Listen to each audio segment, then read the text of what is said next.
Welcome back to Fraser 365. We're continuing our conversation today with our groups minister, Kelly Slover. Thank you for being here. I'm so glad to be here. Thank you for having me.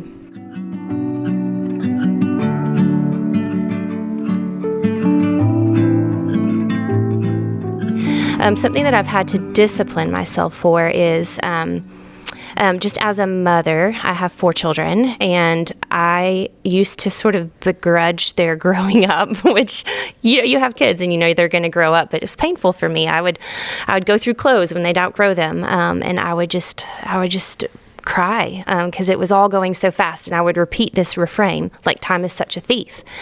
And I found myself kind of focusing on the negative. And I had a very wise mentor say, time's a thief, but it's also a gift. And so now when I am tempted to begrudge the passing of time, I turn my heart instead to gratitude for the time that I've had, and that the blessing each day is, and just say, God, thank you for this day.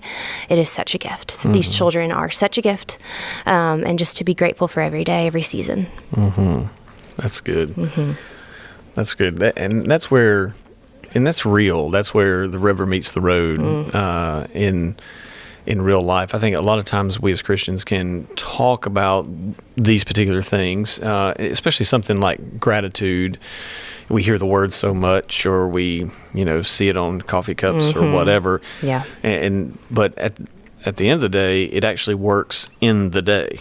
Yes. That's the beauty of it. And it's not just, I was thinking about this as we've been having these conversations, it's not just something that is important to God. It's not just something that's important to me, as far as for me personally, but it's also important through me toward others, for other people to see gratitude. And I was rereading Colossians 3:17 that says, and whatever you do in word or deed, do it all in the name of the Lord Jesus, giving thanks to God the Father through Him. And I was thinking about that passage of whatever you do in word or deed, and in word and deed, that's how we evangelize. Yeah. Right. That's how we share the faith. That's how we represent Jesus to the world around us. And the role of giving thanks in that is so important that I think a lot of times when it comes to evangelism, people think that evangelism is me being able to intelligently answer the objections of a critic. Right. But that's not exactly... like apologetics. Right. That's not exactly evangelism. Can be. But I think the everyday normative evangelism is about representing Jesus to people in word and deed. Yeah. But with that verse comes this idea of giving thanks, this idea of gratitude or joy, as you were mentioning earlier. You made that connection earlier. Yeah. And so what role do you see, or how would you encourage someone in sharing their faith, but doing so using gratitude and joy and letting people see that? I sometimes believe, I do believe that the Lord uses our pain to become a platform. I think Jared said that before.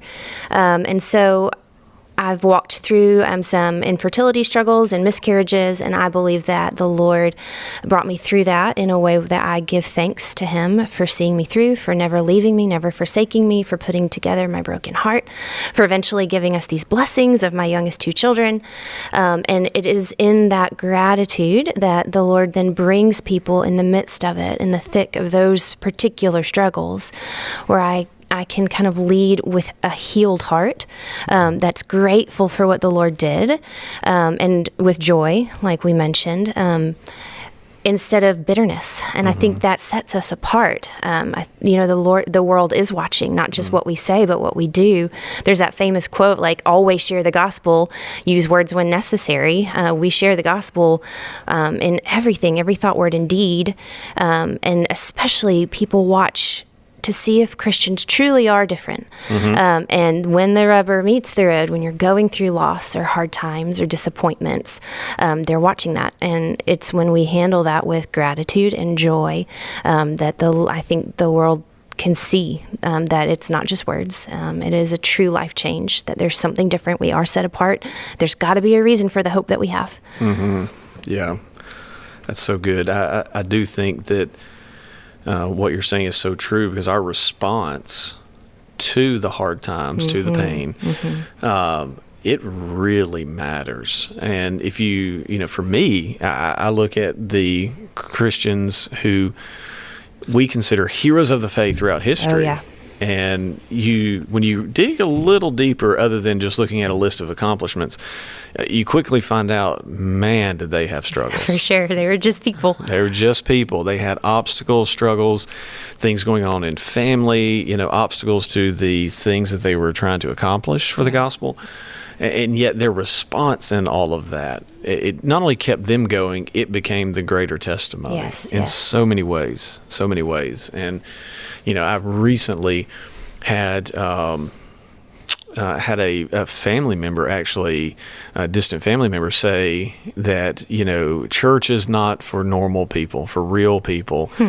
And the idea behind that was this, everything's going good for people who go to church. And it's the exact opposite. Absolutely. It's the exact opposite. It is. It's no. It's in the midst of all the struggle, we just redirect that in a different direction. We redirect it heavenward, and we have this gratitude that even in the darkness, there is going to be light. Yes, He works all things together. All things. All things.